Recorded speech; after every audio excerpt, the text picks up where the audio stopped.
Ito na po tayo ngayon. Lulusong na tayo sa ilog.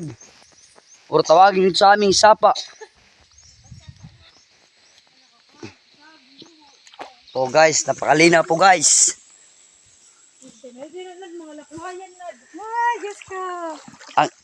Grabe ang lamig guys.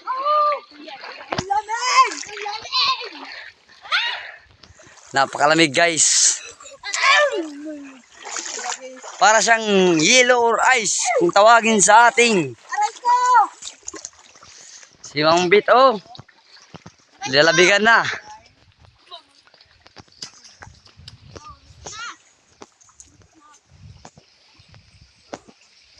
Oh guys, shout out sa mga pako. Oh guys, kuha tayo dito ng mayanang pang-ulam.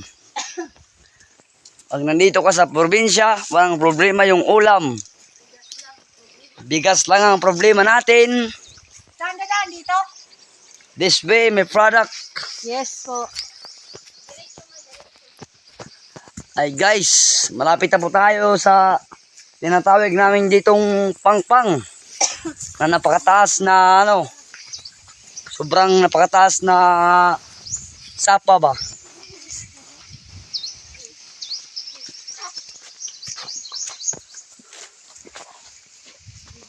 Ito po dito, dati naming taniman tong, ngunit umalis kami dito kasi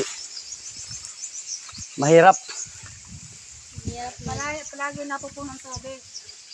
Naabot lagi dito ng tubig pag may baha. Aray ko! Yeah. Sayang lang yung pagod namin. Yeah. Aray ko! Tikik! Daming saging guys. Banana guys, banana. Lola ko rin ang nagmamayari dito.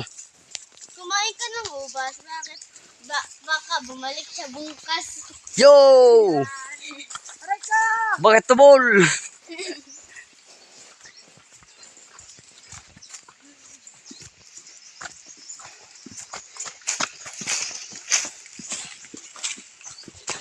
Oh guys, malapit na guys. Dugsi!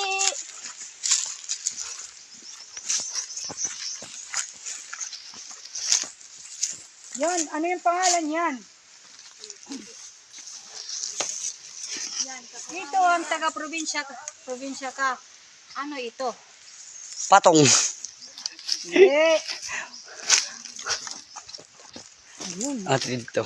Opay na dito. Ito na guys, malapit na tayo sa sinasabi ko sa inyong pangpang. Napakalapit na. Hello guys, ayun po yung aking bayaw. Kumukuha ng kakao. Kamutan!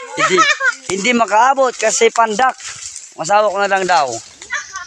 I love you. Wow, wow, wow, wow. Grabe guys, pawis na ako.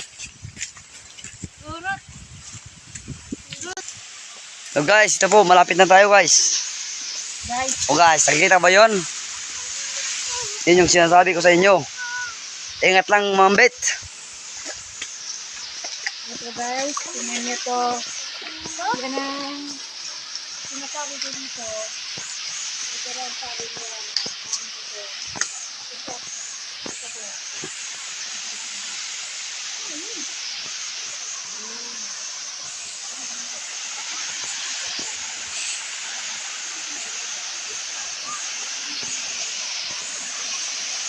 Sarap nito maligo guys.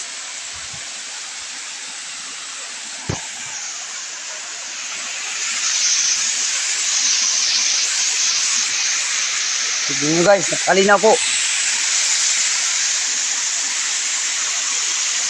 Kataas po niyan.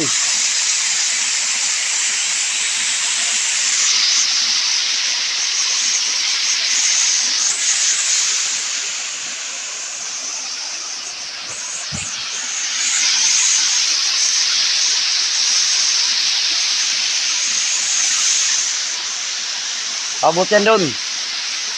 Tuktok na yun.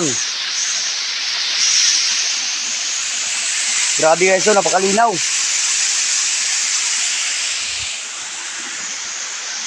Nung maliliit pa po kami, dito kami namimingwit. Para may upang ulam, para pagpasok sa eskwelahan, may mababaon, hindi po hingi lang sa magulang.